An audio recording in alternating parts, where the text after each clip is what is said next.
humility and appreciation, and with a great sense that they belong to my ancestors, especially the women in my family.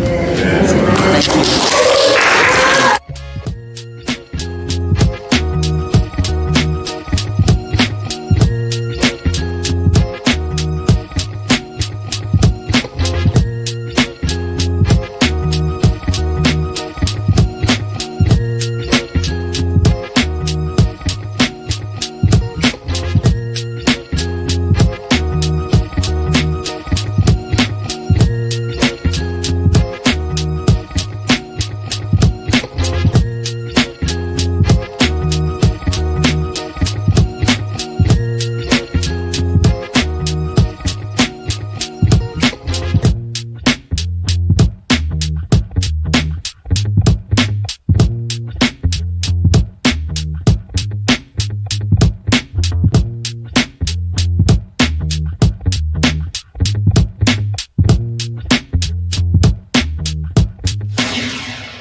First name's Doni, last name's Glover, in it to win it for the long haul, baby. It's a beautiful day in the neighborhood. We have the honorable. Why they call you honorable? Well, you know, when you're elected official, you become honorable. No, you don't. Well, that's what I is. I don't know about the rest. They be stealing and lying. Oh my goodness. Now I gotta call that honorable. Come on, man. Yeah, man. Yeah, man. You can call me, you know, the honorable till they get caught up in the sun. Yeah, well, and then they should take it away. That's right. Okay, so it's like innocent until proven guilty, honorable until proven otherwise. Absolutely. Just like, you know, you carry your family name, Glover, right? And, you know, I carry mine, and my father don't play. You know, he said, "I'll disown you, son. You walk out that door, you walk out with me." You tell your kids that. Absolutely. Yeah, that's right. Don't mess up the family name. No, that's all. That's what we got. You will not get invited to Thanksgiving. That's right. Well, yeah, that's true. So, you know, one thing we always do, we will feed them, right? Even if they mess up the family name, you not gonna feed them, Doni? Yeah, I guess you gotta feed them. Yeah, you gotta feed them, because if you don't feed them, then it's gonna be real bad. They're gonna go out and somebody else gonna feed them some bad stuff. Yeah. You know, it's like the prodigal son and daughter, right?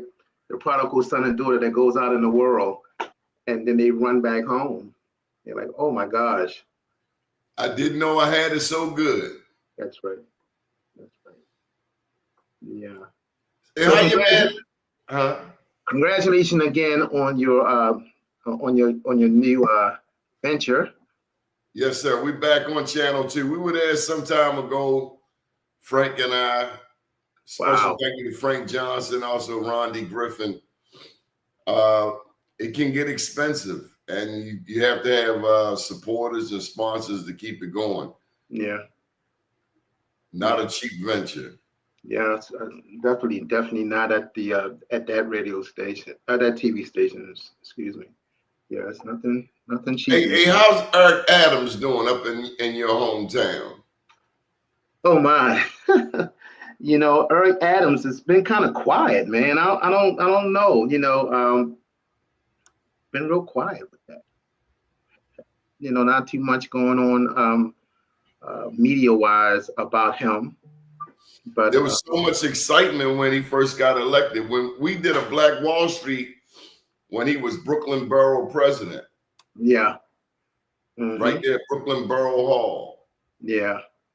We're very excited about him going in there as the mayor. But again, you know, you have to understand what that encompassed when you take on that responsibility. And you know, people are finding out more and more about this uh, political way of life, and how Donald Trump is going to show them, you know, how vengeful he is, vindictive he is. I mean, I think Jim Smith, I mean, all those allegations have all been dropped. I see you got a new police commissioner in New York City, Jessica Tisch. Looks like a white lady as Yeah, I the saw that. NYPD commissioner. Don't know much about her at all. Don't know much about her at all. You know, one thing I love about New York City is Columbia University. And I found that there's a place for us at Columbia. I know a young lady who, she runs a business in Harlem, and she went to Columbia for a business program, and it only opened the door for her to go to another academic institution. But Columbia's top notch. New York City, I believe.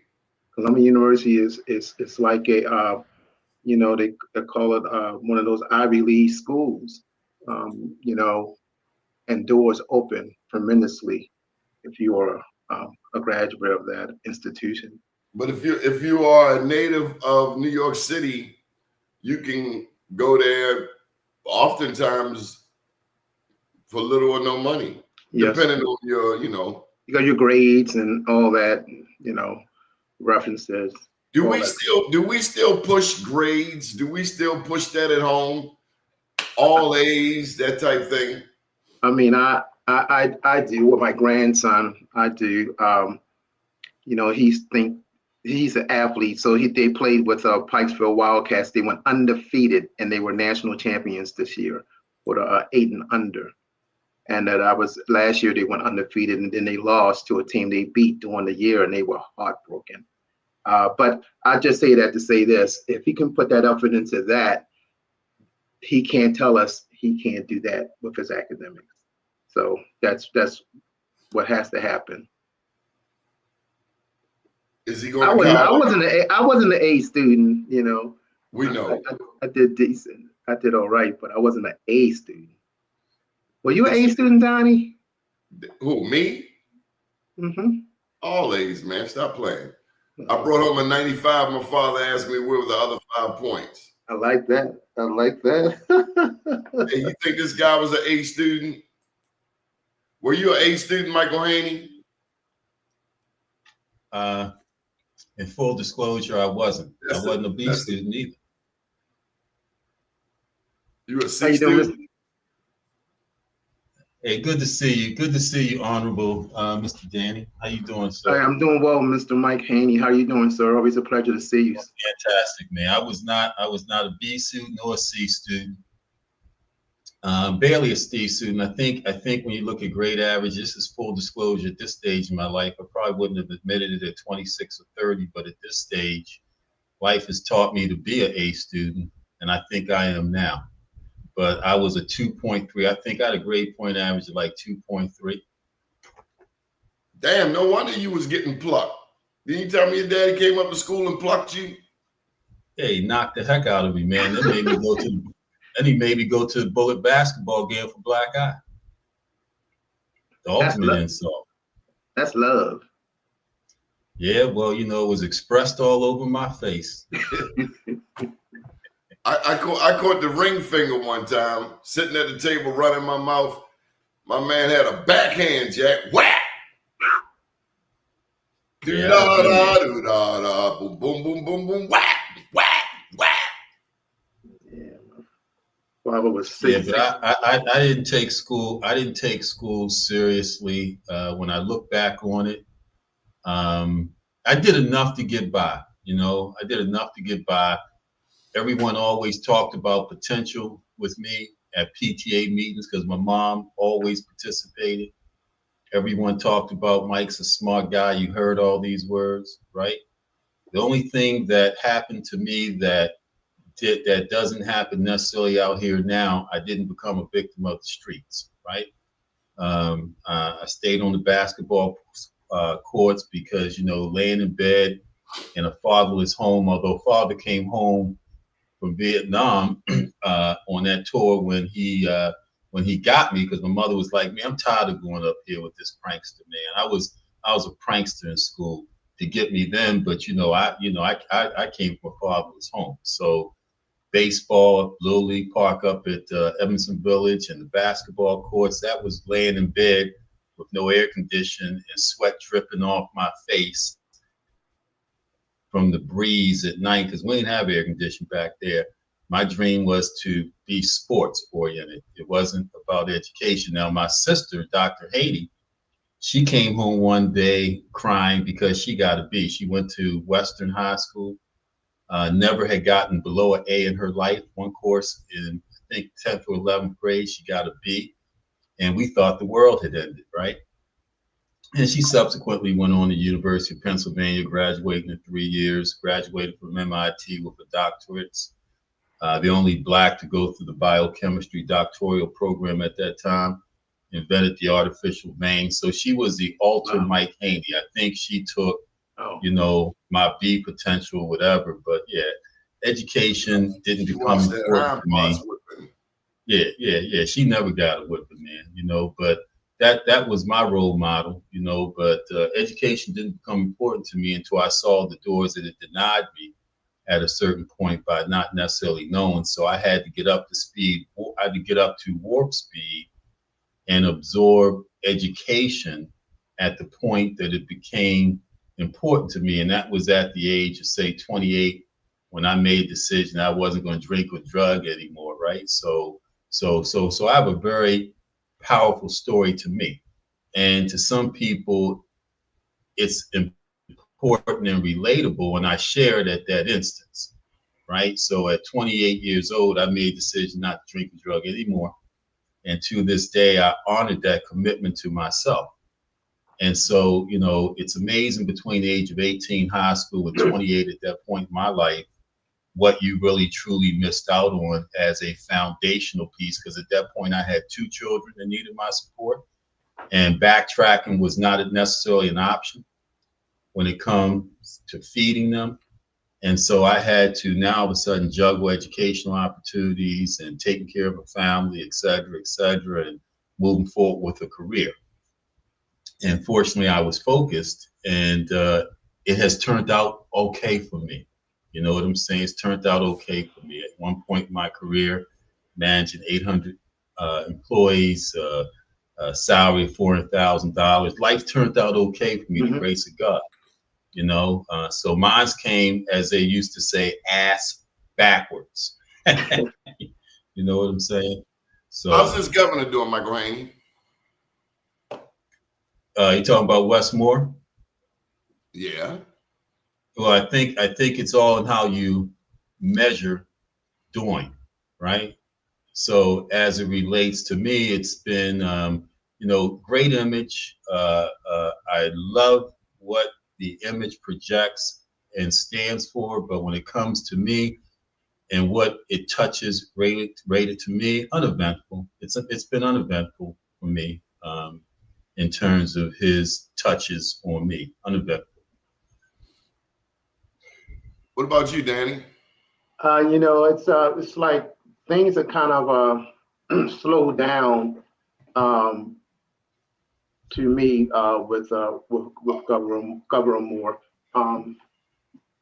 There are some things that he's kind of not really addressing, especially with the juvenile justice and things in that regard. I just don't understand why we still have, the person we have in charge of that. And it's a direct link to him. And, our kids are not really being taken care of in that regard. So being held accountable, something needs to be in place. I mean, it's just so much that needs to be done with that. And those are the things that I look at because it's been happening, been going on for some time now. So, can I say something about the juvenile justice system? Can I say something? Because Danny, it is amazing you say that. I was sitting at 300 Gay Street last week, invited to go to a Thanksgiving fest to visit my grandson, who is part of the juvenile justice system, right? Sorry to And hear this that, is Mike. emotional for me, right? Out of state. And I'm sitting on the bench outside last Tuesday at 3:45, waiting for the 4 o'clock appointment, watching the atmosphere and environment there. First of all, I was This is amazed. baby bookings. Yeah, well, not baby bookings. This is baby holding. These folks are incarcerated. The booking means you're booked, waiting for a bail hearing, et cetera, et cetera. This is programmatic juvenile justice as it relates to detention, right? So I'm sitting there, I see the secretary's picture on the wall as Sherrod. Oh my and let me share gosh. my experience. It was very, It's a little long, but it's almost it 10 was o'clock. very clean in there. It was very clean. So my grandson at the age of 16 made a mistake. All it takes is one that the system will hold you accountable for. And I'm sitting there on that bench just last Tuesday, to your point. The place was clean. I was surprised at how I was treated, which was very good, very respectful. I was surprised. I was surprised at how thorough and how specific they were. And then I went inside to sit with him for this program and talk with him. And in the 9-10 months he's been in the system, the kid has changed. The principal of the school inside, that now he's 2 weeks possibly away from getting his high school diploma, whereas 9 months ago he was 2 years. Okay, intelligent kid, to what we mentioned I was, right? In terms of not thinking education. Intelligent kid, as everyone always told him, but he's 2 weeks away from the last courses needed to get his high school diploma at the age of 17, not 18, 17. The high school principal came over, introduced himself to me. The counselor had contacted me, weekly conferences, video conferences. So I'm saying to say, as I sat there about this white secretary of juvenile justice, I'm wondering if holding the line and us looking at how Black kids were treated at the height of our being upset at how Black kids were going through the justice system, is this part of the pain that we have to endure for change, meaning that some of the madness that the kid, is this part of the change to settle a system that has traditionally been unfair to Blacks that have been incarcerated at unfair numbers, comparatively speaking, to white?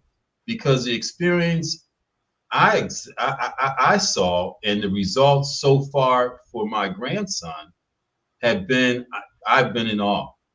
So I had to go back and examine exactly what the issue is with this secretary of the juvenile justice system to understand how it really is impacting our community, or what we're really doing is unpacking and going through the pain of enduring the years of injustice. Did it take all of this for that to happen, for it to change like this? It appears.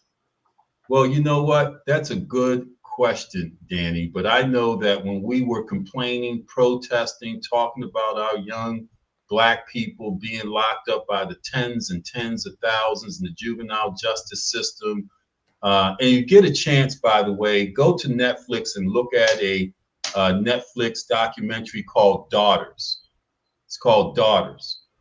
Came out this year about Black men in the justice system in Washington, D.C. Over the past couple of years. They did a daughter dance, right? They allowed the young daughters of these Black men to come into the jail. They prepared for 8-10 weeks, prepared the guys, prepared the little girls. If it doesn't jerk your tears, okay, unbelievable. All Black men. The recidivism rate of these guys since they enacted this program, the recidivism rate is less than 5%. 5%. But please go look at this. Compared with 70% normally. Please go look at this, Donnie. Please go look at this, Donnie's viewers. It's called Daughters. It's called Daughters.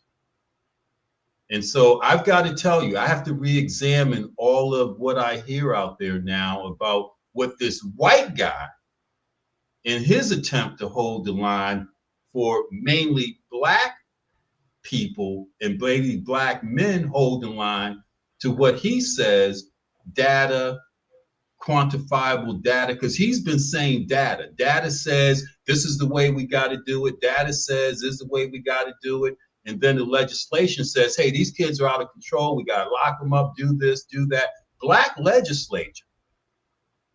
And he's like, no, hold the line, hold the line. It will take. You're enduring the pain of that change with hope that in 4 or 5 years, it smooths out the system. And we know that that could be a possibility. You got an uptick to get to a point of normalcy based on decades of unfair treatment. And sometimes we got to go through pain. And maybe this is the pain we got to go through to achieve the results of decades of unfair treatment for Black people in the criminal justice system that takes fathers out of communities, which this documentary Daughters will show shatters our communities because fathers aren't there. Pardon my insensitivity, but we've been going through pain. There's nothing that's been not painful about life in America for Black people. Absolutely, Donnie. But with a plan. And it goes straight back to slavery when you talk about mass incarceration. Slavery straight into the Black codes, where the police were even invented here in America. The police were invented as slave catchers. Mm-hmm. Mm-hmm. So they have a history of incarceration. This country is 5% of the world's population, but we have 25% of the world's incarcerated persons. So I'm not buying that. Well, I hear you, Donnie. They like locking up Black people. I hear you, Donnie. You know, this Schiraldi comes along, you know, a kinder, gentler nation. Yeah. Let's put some resources in East Baltimore and West Baltimore. You put all the money down the harbor. The harbor died. So let's put the money where you should have put it in the beginning, uptown. Like we don't have a recreation center here in Sandtown. What the hell? Are you serious? The rec center used to save our lives. Mm-hmm. What rec did you go to? I went to Rognell Heights Recreation Center, and mainly when I was coming up, you know, rec centers with little boxes with basketball courts, maybe a pool outside, and always a little league field. So rec centers were structured differently, and our rec was outside outdoors and be home before the lights come on. Hey, Danny, what about you? Are we wasting your time, Danny? I see you a little distracted there. No, no, not at all. What I was doing was just looking at some current stuff. Okay. But I went to Northwood Rec Center. I was all part of the Northwood Rec Center off there on Lock Raven and all of that area. So I'm talking about in Brooklyn. Well, in Brooklyn, I was, I went to several rec centers back then. PS 19, something like that. It was so long ago. But I what did you play? Did you play ping pong? I played skillets, handball. Did y'all have bumper pool? We had no bumper pool, no. How about you, Mike? What was your sport in the rec? I played everything, man. I played everything to get out the house. I played basketball, football, baseball, tennis. I played everything, man. Everything. I had a small pool table inside my house. I had a bike. I had roller skates that I take a key and turn up on my fish head tennis shoes. When I left the house, when my mother left the house to go to work, I was out all day recreating. What did they tell you about your bike when you went outside? What was the first thing they told you about your bike? Don't get it stolen. Do not give anybody a ride. Well, all my boys had bikes, man. We all had the little bikes, that's right. You were man. in Edmondson Village. Yeah. We all had bikes, man. We Well, would in ride New out. York, I tell you, New York, man, they had guys. I mean, gangs coming around stealing our bikes, man. They would take our bikes. You know, they always had a guy riding behind, riding with someone else and come up on us, man, and took my cousin's bike. And I mean, it was treacherous, man. It was treacherous. Somebody stole my dad's bike out the backyard. We paid Kevin Motley $5, and the bike was back in 5 minutes. Wow. Wow. That's a racket. I said a racket. He knew what was going on. My mother used to, her plants would get stolen, and it was always a cat from Sandtown. So she didn't, in her later years, didn't care for Sandtown too much. They would always come up to Easterwood Park and steal her flowers off the porch. And Lily loved her flowers. Yeah, we were safeguarded a lot back in the day as much as possible. As Mr. Haynie said, my dad bought us a pool table in the basement to keep us out of the streets and stuff like that. And going out and making skateboards and had your skates and old church shoes you used, or as you said, I had fish heads. We couldn't afford Jack Purcells, so yeah. But that was a great time, though. They called them church shoes slippery Earls. Yeah, slippery Earls. Did you go to church as a kid, Mike? I had to walk. I went to the same church I go to today, man. My mother made sure every Sunday school started at 8:30, regular church started at 10:30. We had to walk a little over a mile, from Woodington Road, Evanston Village, to 4711 Evanston Avenue, whether it was cold, whether it was rainy. Same thing to Rockland, which was beyond that. Rockland that I went to school, we had to walk, man. Have a Woodington. Didn't Pierre live on Woodington? I don't know. He's a young boy. I don't know Pierre. You're talking about Pierre? Yeah, I know Pierre. But he's a young kid. He's young as my oldest son. Different times, different flavor. How old are you, Mike? Yeah, he is. How old are you? 66. Oh, you're a young man. He's not that much younger than you. He's about 61, 62. Well, when you get to our stage, it's amazing how a year makes a difference. A year can be 10 years in life terms at a certain point in life. How about you, Daddy? How old are you, Daddy?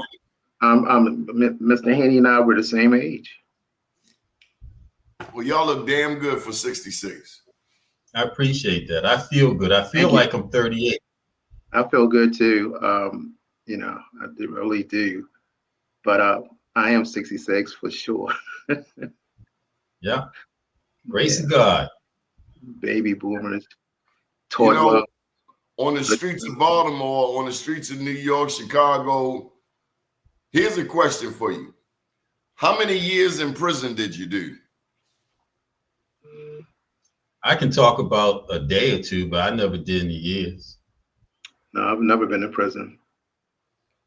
Now, this is a beautiful not thing. having a driver's license on my possession. Not having a driver's license. Inauguration Day, 1982. So we have 200 years of black men on this show with 0 years of prison. That is beautiful. Yeah. Do you know how many black men over 50 cannot say that in America? Well, I got a theory on that, Donnie. You want to hear the theory? My daddy said you got to survive the frisk. Mm. Come on with your theory, Professor. So Daddy and I are baby boomers, as he said, during the 60s, when we were in the 70s, when we were recreating outside, our daddies were in Vietnam, etc. See, if you notice, the incarceration rate is lower during war, right? So you didn't find as many blacks locked up during the 60s and 70s because they needed them to go to Vietnam. Likewise, if you do a look at incarceration during wars, it's low with our black people, right? Because they need us for war. Because incarceration is a form of free labor. And so that's why the word slavery is still in our Constitution, because slavery is how this country's economy got started. But we were raised during a time when our daddies, I don't know about Mr. Blunt's father, mine was in Vietnam. My cousins were in Vietnam that were older than me. My uncles served in the military. So incarceration was not an issue. So there was a different sort of role model. Now, when they came home addicted to heroin, et cetera, in the 70s, then you saw the incarceration rate and the murder rate in the cities go exponentially high in the early 80s, late 70s, which perpetuated through the crack epidemic in the late 80s into the 90s. Exploded under the crack epidemic. That's right. Yeah, That is exactly. You can trace it all back to the end of the Vietnam War, as well as incarceration rates, and it didn't recede until the past couple of years. That's correct. Decade. Yeah, because in our era, a lot of us who either you went in the military or you maybe the first generation that went to college and things like that. But when the drugs came in after the Vietnam War, as Mr. Haynie said, that's when things really changed dramatically. When they came home, they had got involved with the drug thing, and they also weren't treated fairly when they came back. So it was a lot of things going on mentally, with our parents, and a lot of them didn't ever get back to who they were before they left. They were changed people when they came back. Danny, who was your favorite teacher?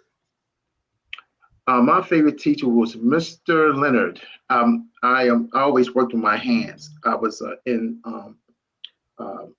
programs for electrical, plumbing, all that kind of stuff.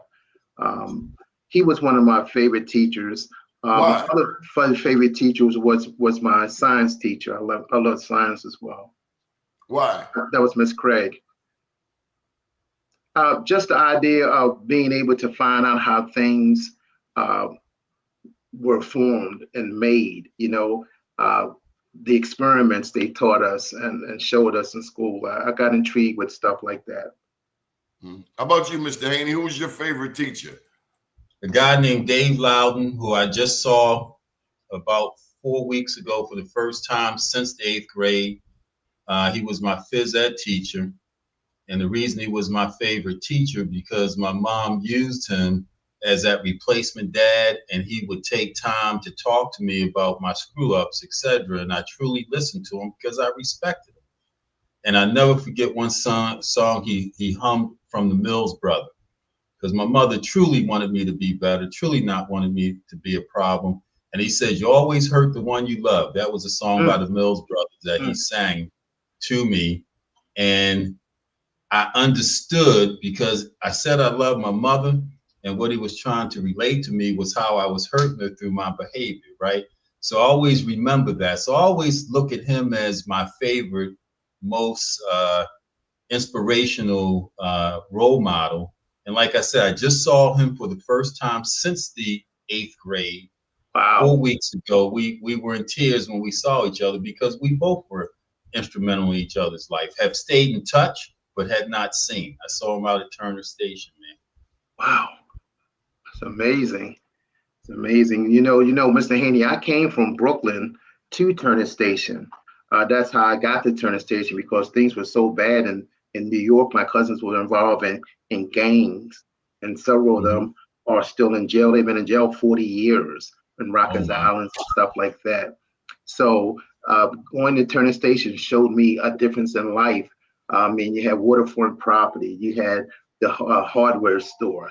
You could sign out lawnmowers. You had people who cared about you. It was all Black. It just gave you a different outlook on life, and how you can be somebody, you know, and you don't have to be part of your environment that you were born into and surrounded by. So it really helped me. Turner Station was a wonderful lesson for me. Michael Haynie, I can imagine, man. who has been the best president for Black people in your 66 years? Mm.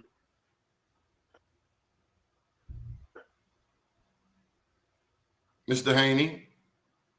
Man, I you know, you stumped me because I don't know how to answer that question. The only thing that I keep recalling is a Bush who, by the power of example, who happened to be an Episcopalian as well, the second Bush, and the fact that he had at that time more Black administrators in his cabinet, Condoleezza Rice, et cetera, et cetera, et cetera, that let me know that, first of all, a white person in that position could be amenable to having someone like me serve in a top level position. So when you say, I look at it as influential.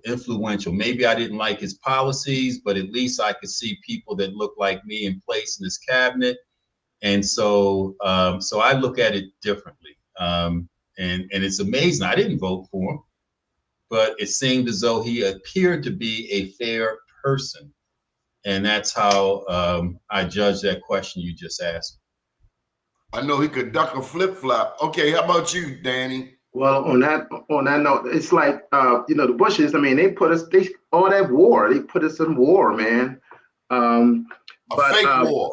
A fake war. War was all about money, Halliburton, all that kind of stuff. Oh, the Heron too, wasn't it? Oh my goodness, it was very dangerous times. I think a couple that I can probably say.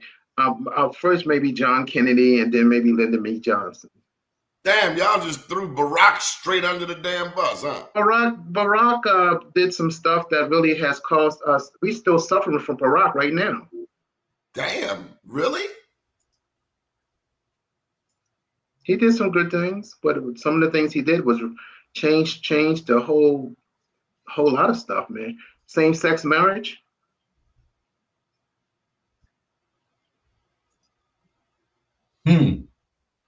Come on, y'all. I know he took it over to Africa. They told him take it back. Yeah. And look how things have changed so dramatically with that, you know. I don't care who you sleep with. I don't either. But when you put a big stage like that, when you're trying to line things up biblically, how about that? Let's just start with that. Is that biblical? You said you don't care who you sleep with? I don't care who you sleep with. That's you. Well, suppose your little 8-year-old son, your little 8-year-old grandson. Except when you're sleeping with kids, man. That ain't sleeping. That's pedophile. That's criminal. That's mental illness. That's a puppy that need to be put away or castrated. Definitely a price to pay for that. You don't know what to do with yourself? All right. They got something for you in the Middle East. Let me tell you what else they got something for you in the Middle East for. You like stealing? You got sticky fingers? Chop, chop.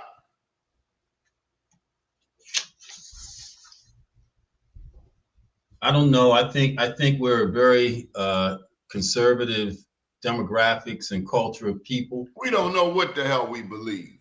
So I got two white guys that adopt a little Black child, and to me, they sleeping together as husband and husband is confusing, right? It's confusing. Damn right, it's confusing. Okay, so I'm not supposed to care? Yeah, I care. I do too. You said you didn't care. I don't care who you sleep with. We didn't talk about who you raise. Okay. I don't distinguish between the two when it comes to adoptions and raising kids. And, I think that there are certain things inherently that confuse, particularly in our community, our young kids, man. I mean, that's one thing about this incoming president.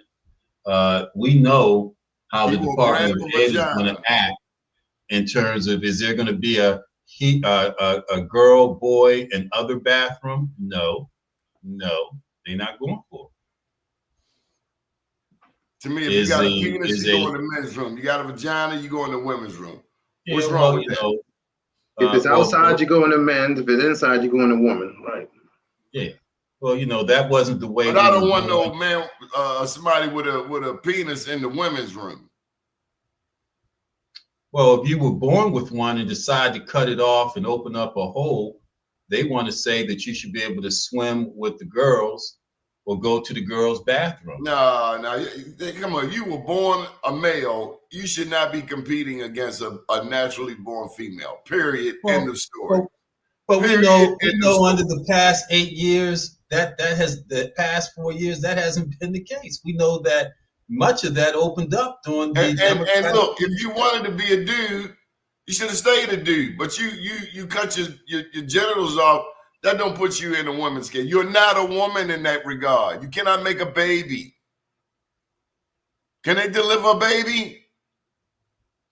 Hey, that's how we feel. But yet we made that part of the election issue of the Democratic Party, and we were bamboozled to support that. You talked about the Bible and biblical. We need to stop playing with God. That's true. God, you're gonna catch the wrath. And that's why we're going through what we're going through now. We're still catching the wrath of the decisions that have been made in our party, I believe. And they're gone too damn far. Yeah, way too far. Way too far. When you say the party, are you talking about the Democratic Party? The Democratic Party. Mm-hmm. Okay, because I thought I heard Danny say our. Regard. A lot of them. Yeah. Well, they're the party because we identify with them, just as Danny said, innately ours. That's the problem. We align ourselves not based on issues of value to our community. We align ourselves on issues of value to them that they're willing to give us, and then we become stuck. They take black people for granted, and they can't wait till a damn election to start having hip hop concerts at the White House. Oh my God. You need to be serving black people anyway. Black people take black people loyal demographic, and black people get treated like a side piece. And I blame a lot of times our elected officials because they accept side piece payment. I was telling Doni, you fall for anything. We just happen to fall for anything. That isn't their problem for taking advantage of our problem. Yeah. So vote them out. Marion Barry say vote them out. When the bums don't represent you, vote them out. I don't care who they are, first black, first this, first that, and whomever, governor, mayor, president, vote them out. Mm-hmm. We're tired of the lip service, the window dressing. We need tangible resources here in Sandtown, over in East Baltimore. Tangible. Put all that money down the harbor. The galleries did. The Light Street Pavilion's dead. The Pratt Street Pavilion is dead. Damn Hooters can't even get a damn T-shirt up in there, but no rec in Sandtown, no recreation center in Sandtown. And my God, we need some streets paved in Baltimore, starting with Fulton Avenue. Oh my God. I mean, damn, what happened to the pothole crew? Jeez. I mean, do you not see the potholes, sir? Damn. Ain't that what Florida Avenue said? Damn, and man, your car sound like damn. Man, I'm telling you, man. Pothole, you like damn. You in trouble? Damn. The streets in Baltimore are horrible. Horrible. I was just saying that yesterday driving, man. It's horrible. Not the speed cameras in the black neighborhood. You come down Ricestown Road from Pikesville, not one damn speed camera. As soon as you get toward Mondawmin, speed cameras. Why are they all up in the black neighborhood? Why don't you put it on Washington Boulevard? Well, Donnie, unfortunately for Sandtown, Donnie, which would have been... It's racist and sexist. Just like Trump. Well, Sandtown would have benefited from the red line. I think the red line is done. as it relates to what Baltimore had plans for, because Sandtown, Harlem Park, Lafayette Square, all of those communities 6 blocks off of the planned route for the Red Line. The Red Line's done. Okay, Right. so Sandtown's done. Lafayette Square, Harlem Park are done in terms of innovative integration plans where you don't continue to have pockets of poverty. Hey, And so the only thing we need to, as a state, ensure is that that bridge get rebuilt, and they're going to play around with that. But Wes is not, to your question initially, that Red Line, Wes's project to say that Red Line is going to get done. It's not going to happen because we're in debt. We're in the red, and it's going to get worse and worse and worse. Hey, listen, it started with O'Malley. O'Malley kicked that can down the road a long time ago. They blamed it on Hogan for 8 years. O'Malley kicked that can down the road. Number two, it's hard. What Frederick Douglass say is easier to help a child than repair a broken adult. You're from New York, Danny. Baltimore has the dumbest subway in all of North America.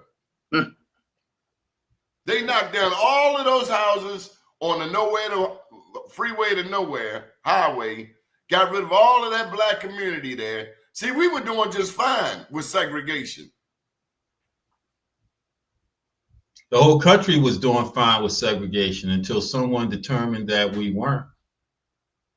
People are finally starting to believe that Brown versus Board of Education may have been detrimental to the black community, and we have not. Because a snake is a snake. It don't matter. See, it wasn't the law, it's the people.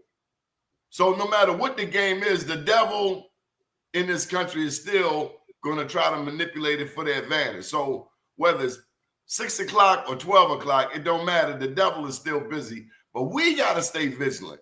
I got a question for you, because I know, Michael, you go there every Sunday. What's up with the black church?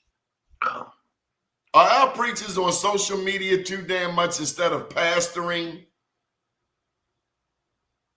I mean, damn, they're on TV more than the housewives of the Potomac.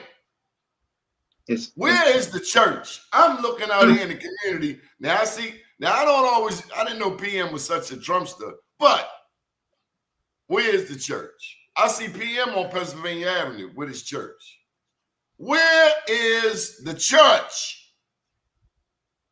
Did COVID shut them down? I think you've got some generational issues there. The J.L. Carters at ARC, the PM Smiths still do community pastoring, although they use technology to reach the masses.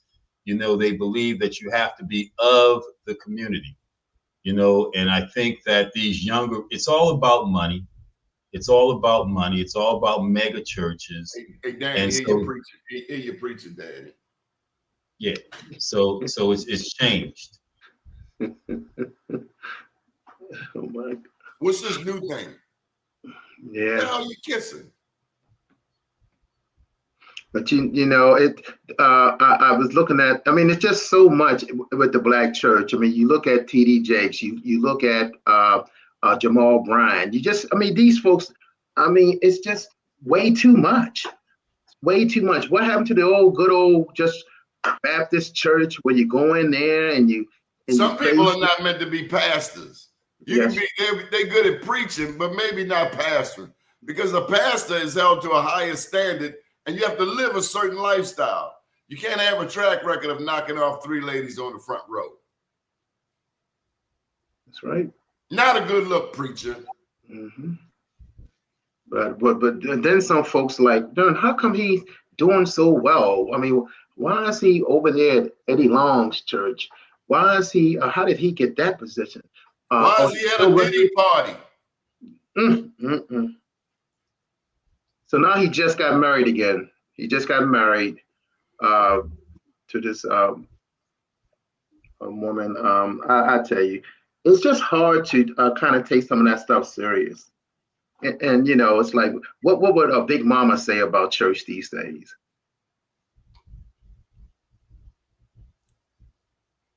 Wow. Somebody prayed for me. Had me on their mind. What was your favorite song, man? Did you go to Vacation Bible School, Michael? I got a song for you. I'm gonna take you back. Yes, I did. I went to one in Evanston Village. Went to one and for 2 weeks in June. I remember specifically, and I didn't go to my church. I went to a Methodist church at the corner of Wildwood Parkway. Bible school is high-minded. Bless my soul. I'm crazy about it. You know, my lady friend says I sing spirituals almost like they slave songs. I'm like them good old songs. Okay, come on, Leroy. It's about to get jiggy up in here. And you too, Pastor. I'm gonna put the come on with it. Look like we done touched. There you go, Leroy. Me, I just write. Have you looked into everything he's doing for the community down there? So he's talking about Jamal Bryant. We just asked the question, you know. Okay. Well, Leroy will tell you he just had an event with his Remand group where Jamal Bryant was featured as the inspirational speaker. So there may be a relationship there that he has learned about Jamal, or that, you know, Jamal has reformed himself to a point where he has credibility with Leroy. So ask him about that as a basis and background of why he. They don't mind if the church does not teach right, as long as the social is good and marriage prospects are in the pews. Well, and then I think people forget people go to church. People go to church to find a mate. Yeah, well, church is within each of us, man. Yeah, you got to take the church into the world. That's right. It's in each of us. O'Banion, power to the people. Don't beat me up today, Mousse. Some of these churches are doing great work. Okay. Well, see, Leroy, now, let's be honest. Leroy live out Liberty Road. I don't know if you're talking about Baltimore City. Mousse calling a spade early in the morning. I knew Mousse was coming with the heat. I hope you brush your teeth, Leroy. Hey, Leroy. Just popping up here. We smell your breath now. All right. Is he crying? Oh, hey, Leroy, what's going on? You're not crying, are you? You just come You're on a fool, Doni. You're a straight fool without it. You're a straight fool. Did you gargle? I ain't messing with you this morning, Ever though. been to a dentist who had bad breath? Oh, no. There's a dentist out Liberty Road, and he had bad breath. And I said to myself, how in the world can you have bad breath and you're a dentist? Was his breath coming through his mask? Shorty, man. Okay, so you coming in defense of Jamal. Well, it's not just him, because when I hear, and I'm sorry, brother, when I hear men make the statements about, well, that, you know, that it's too much, that these mega churches are too much. You know, I'm going to take up for them because I know the work that they do, and I look into the work that they do, and specifically Jamal Bryant. I know the work that he's doing down there because I follow him and I listen to him on a regular, but I also watch and know the work that he's doing down there. And I tell people this all the time, but I don't know if y'all want to listen or not. Everything that he's doing down there, he wanted to do here in Baltimore. And the powers that be, or whatever you want to have it, weren't having it. He is down there. Let's talk about it. He said this one time too. He can go viral about him having ice cream with now his wife, but you won't go viral about talking about the things that he's doing down there. Do you talk about the mini homes that he's building on the land down there? Do you talk about the millions of homes that he's impacted down there? The work that he's doing to be able to get men out of prison, pay child support so that they stay out of prison. Let's talk about those things, the work that he's doing. He can't do that if we can only have the bandwidth and the capacity to be able to do certain things. He has the capacity now to do more, and he's doing more. So let's talk about. I don't think anybody said anything about that. Say that again. I don't think anybody said what he wasn't doing. But that's the point. We're not talking about what he's doing. You made the statement that these churches, the mega churches, is just they're doing too much. Correct? No, I didn't say That's that. what. No, So okay, I so I think did. what happened. I think what happened, Leroy. And good to see you, Dr. McKenzie. Always a Yes, sir. Yes, pleasure. sir. I think what it goes to is credibility, right? So you focus on the message and not the messenger. I think that Jamal's geographical cure for himself and leaving Baltimore with the credibility issues that he had, right? He Correct. had Correct. documentable credibility issues in Baltimore. That, yeah, so he does good. So what makes him any different than Donald Trump with credibility issues? That he doesn't get a shot either. So our leaders are either going to be leaders, T.D. Jakes, same thing, Eddie Long, same thing. So what becomes the focus, as Donnie had mentioned before he ran out of here, right? Of credibility as a image of our pastors, man. Credibility, are they pastoring or are they pastoring to the masses for money? You know, we know that Jamal has a good package down there in Atlanta. We know that he spoke at your conference a month ago, right? And so you may have helped him rehabilitate his credibility, you know, but most horses don't change colors. Right, and also too, and I get it. The credibility, that's huge. That really is. All of the things. Let's not act like.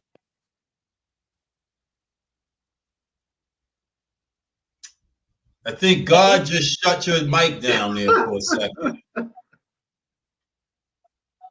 Dr. McKenzie, I think God shut your mic down. We can't hear We you, can't man. hear you. God said Yep, you're something. right. I got issues with that as well too. But I also talk about the good things that they do, the positive things that they do in and for the community. So you gotta, if we're gonna talk about one end of it, let's talk about the other end of it as well. That's all I'm saying about that. And truth be told too, when he went down there, and I don't know if you all are aware of this, that church had $32 million in debt.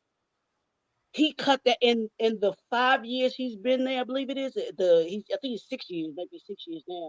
He has cut that debt down to $14 million. That's Eddie Long's former church, right? That's Yeah. a Yes. business act. Yeah, so that maybe That's that him church needs to rename advancing itself. Maybe they need to what rename I was themselves doing. Church of the Redeemer, Pastor Jay, because the past couple of preachers there, their credibility, sleeping That's with right. little boy, and the power that sleeping we with have in the women. community. You're right. Hey, listen, man. Sharing all Eddie Long the negative and things Jamal about Bryant have Mm. serious credibility issues, and they should not be preachers. But you could take any of us and say that, hey, here the negative things that we do. That's what we do as a society. All we do is focus on the negative versus those positive things. Hey, Leroy. Hey, Leroy.